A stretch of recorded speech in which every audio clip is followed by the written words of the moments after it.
Are you an independent musician feeling overwhelmed by the endless act of juggling creativity, business, and self-care? You're not alone. That's why I created the Artist Mind Map. The Artist Mind Map is a free blueprint designed to help you get clear on the route you need to take to attain your career goals in alignment to your artistic values. This is not just another random PDF page for the forgotten corners of your hard disk. It's a timeless roadmap you can use for decades to come. Think of it as a go-to overview to consult. When you grab your free mind map, you get exclusive access to a masterclass that will take your career to the next level. I use the same methodologies and systems for my high-end paying clients and students. So why am I giving it to you for free? Simple. I want to build a community of artists who can count on each other for safe spaces. Music saved my life. I believe that you have all that it takes to be the artist you were meant to be, if you're willing to put in the work. And more importantly, understanding what that work is. And the Artist Mind Map was designed to help you do exactly that. So if this resonates with you, go to artistmindmap.com and download this resource. artistmindmap.com. As an independent artist and educator working closely with folks from my industry every day, I've lost count of how many times I've heard some version of this. I feel like a fraud. It doesn't matter whether the person concerned is just starting out, is already years into their journey. It's a subconscious pattern that tends to sneak in at all levels, showing up with whispers like these. I don't deserve to call myself an artist. Who do I think I am, releasing music? They're gonna find out I'm not really that good. Sound familiar? Meet Imposter syndrome. And in today's podcast episode, I'd like to take a moment to bust some myths, look at the research, and most importantly, reframe this pattern to build a bridge between self-doubt and sustainable confidence. Welcome to another session solo cast. These solo casts were designed to help independent artists and musicians like you navigate the very complex labyrinth that is your artistic practice and career. They're based on empirical research and experiences of my own career as an independent musician and an educator and coach working with artists just like you. The primary aim behind these sessions is to offer accessibility to the kind of education many of us need to work with in order to forward ourselves in these very confusing times as empowered and independent artists in the truest sense of the word. So, to start off with, what is imposter syndrome anyway? Imposter syndrome is a psychological concept where people doubt their accomplishments and have a persistent fear of being exposed as a quote-unquote fraud, despite clear evidence of their abilities and achievements. It was first described in 1978 by psychologists Pauline Clance and Suzanne Imes. I hope I'm pronouncing those names right. And it's especially common amongst creatives, freelancers, and high performers. The key thing to know here is this. Imposter syndrome is not a diagnosis. It's a distorted thought pattern at best. I'm not even sure that description really cuts it, but I'm doing my best here. The more important thing is that it's way more common than you might think. And how does it show up? AKA, what are the symptoms? Well, that's exactly it. You might not walk around thinking, yes, this is imposter syndrome, but you are probably going to feel it in insidious ways, like constantly comparing yourself to other artists and creatives and coming up short, feeling undeserving of opportunities or praise, avoiding releasing or promoting your work because you quote-unquote aren't ready, overworking to prove your worth. Hello, burnout. Believing your success is due to luck, timing, or other people, not your talent or effort. Downplaying your achievements or brushing off compliments. And last but definitely not the least, undercharging or not charging at all for your work, even when it's valuable. If any of these ring true, you're not quote-unquote broken or anything of the sort. You're just dealing with a mind that's trying to protect you, most probably, from failure, judgment, or a sense of exposure, and not the kind of positive exposure we associate with our lives, but the kind of exposure where you kind of feel exposed. I'm not sure how good a job I did at describing what I'm getting at, but hopefully you know what I mean. The problem in all of these, that knee-jerk coping mechanism, your brain's tendency to protect you, can eventually and often end up keeping you feeling small, or actually keeping you smaller than you ought to be. So let's unpack a few myths surrounding imposter syndrome here to try and help you out. Myth number 1, only beginners feel imposter syndrome. False. Imposter syndrome doesn't care how many streams, shows, followers, or experience you have. In fact, a 2020 review published in the Journal of General Internal Medicine found that imposter feelings are actually pretty common across age, gender, and profession, including creatives and high-achieving individuals. Musicians like Adele, Lady Gaga, even Miles Davis in the past have all spoken publicly about feeling like frauds at times, even at the top of their careers in some instances. The translation here? Feeling this way doesn't mean you're failing. It just means that you're human. Myth number 2. If you were truly talented, you'd feel confident all the time. False. Confidence is not a constant state. It's a practice. More research, for example, in the Journal of Personality suggests that people who engage in self-reflection and acknowledge their doubts tend to grow more resilient over time.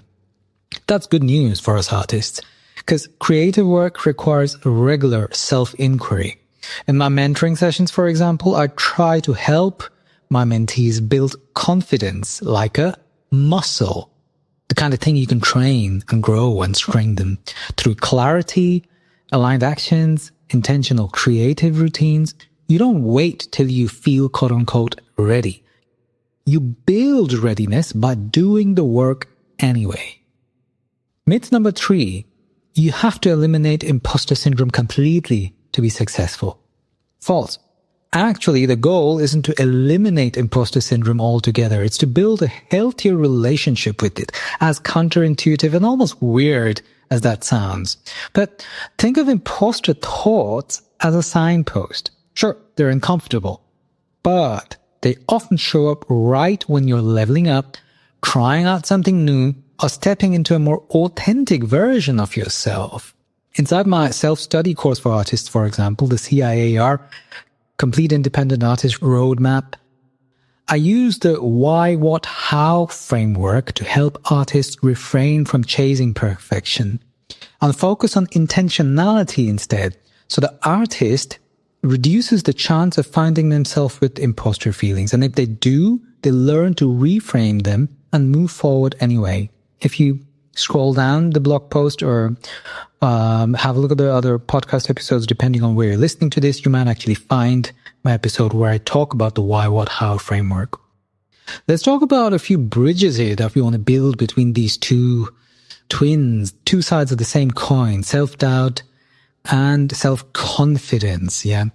That might sound counterintuitive, but they're kind of at the risk of sounding repetitive, two sides of the same coin. Bridge number 1, normalize it. Normalize it in community, normalize it in your trusted confidants or the people you know you can rely upon for safe spaces. Imposter syndrome thrives in isolation, and one of the fastest ways to diffuse it is to talk to other artists, or at least, again, people you can rely upon for safe spaces. When you realize that your peers, though, people you admire, or mentors even better, also struggle with similar doubts, it makes yours feel less personal and more shared. You realize the universality of this pattern. That's why my coaching group, for example, the coaching group programs create the safe space for honesty and reflection, because confidence grows faster when it's witnessed by others who have like-minded mindsets to yours. and come from a similar industry to yours as well. Okay, so that was bridge number 1. Normalize it in community. Bridge number 2, reconnect with your definition of success. I keep banging on about this quite often if you've been following our work for a while, because a lot of artists feel like imposters because they're measuring themselves by someone else's idea of success. Metrics like fame, money, follower count, these aren't always aligned with your actual values, which, by the way, take a little work, take a little digging into to actually define.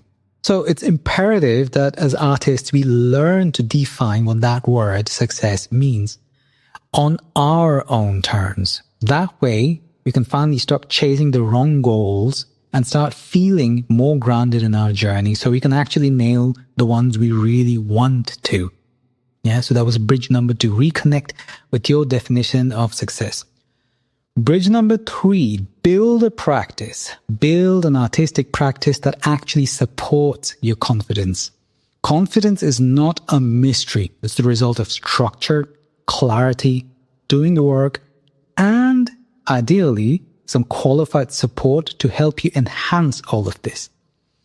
If you're tired of trying to quote-unquote fake it till you make it, and hopefully you haven't had too much experience with this approach because it really doesn't come very highly recommended, and want to actually believe in your identity as an artist instead, pause, make space, breathe, and know this. You are not a failure just because you're not nailing your goals all the time, and your self-doubt, if you're struggling with this, does not disqualify you in any way. It just means there's room to grow into your voice with more compassion and more clarity. The work here, the artistic practice, and all the factors it encompasses is not about becoming perfect. It's about becoming more yourself. That's big. Bridge number 3, build a practice that actually supports your confidence. Bridge number 4, money, charging, and the fear of being quote-unquote too much. One of the most common ways imposter syndrome shows up for independent artists? Money. Not just making it, but asking for it. This is an elephant in the room way too many people are not talking about. If you've ever felt uncomfortable naming your rates, pricing your merch, or promoting your offer, you're not alone. For so many artists, charging money, thinking of what we do as a product, triggers deep-seated fears. The thoughts that you end up being confronted with sound like, what if people think I'm too full of myself? What if I'm not worth that much? What if no one buys and I look ridiculous? What if I'm asking too much or anything at all? These fears don't usually come from nowhere, by the way. Many of us have internalized harmful messages. Things like, art should be a gift. Which is true, but metaphorically, but it's not as black and white. We need to feed ourselves too, not just our bellies, but our souls, our spirit, our well-being. Myths like money taints creativity. Bullshit. There, I said it. Or that you have to suffer for your craft. That is a trickier one. Sacrifices are involved as an artist, but that doesn't mean that a constant state of suffering is what your artistic practice is all about, or supposed to be about. Here's what I want to offer instead, as a counterbalance, a different point of view. As far as money and finances, which are the same thing, I don't know why I repeated that. Well, as far as finances and artists are concerned. Okay, you ready for this? Charging for your art does not make you less authentic. It does not make you an imposter. It makes your work more sustainable. And you're not a fraud for wanting to be paid. You're a professional. Final thought on imposter syndrome and artists. Artist and imposter syndrome.